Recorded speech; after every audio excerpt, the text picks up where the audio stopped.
What is the ratio for sine? Well, we want to refer back to so, ka, toa. That should just always be written somewhere near you. On everything you do, you're writing that acronym down again so that you can refer to it.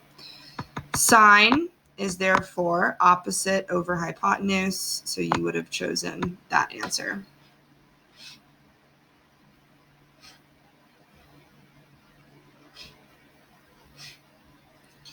What is the ratio for tangent? Well, tangent is O over A, so you should have chosen O over A, which would have been that guy. What is the ratio for cosine? Cosine is A over H, so we should have chosen D.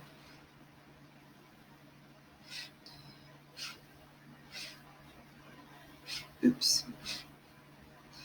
What is the correct ratio for cosine of C? So cosine of C, first thing I'm going to do is write down my acronym, SOHCAHTOA. Well, cosine of C, so here's angle C. So first I'm going to think, okay, let's label everything so that I don't get confused. Easiest one first is the hypotenuse, which is 41. Across from angle C or opposite it is going to be that 9, and then adjacent is going to be 40 because it's next to it. So cosine is adjacent over hypotenuse. So cosine of C is adjacent over hypotenuse.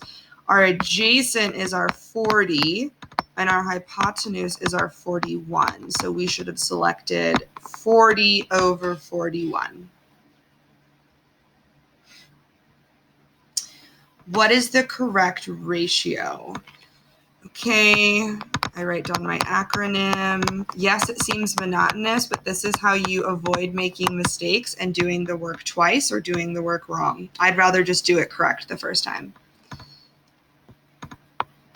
So we're looking at angle A, so that's our angle, remember? And here's A, so that means that 20 is our hypotenuse. 16 is our opposite side because it's across, and then adjacent.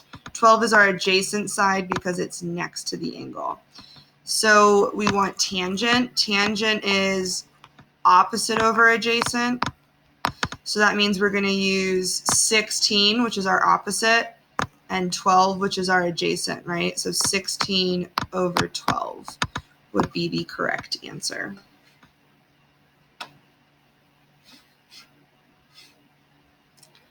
Last one. I'm just going to set myself up first. Sine of x, so here's angle x. Again, that's our angle.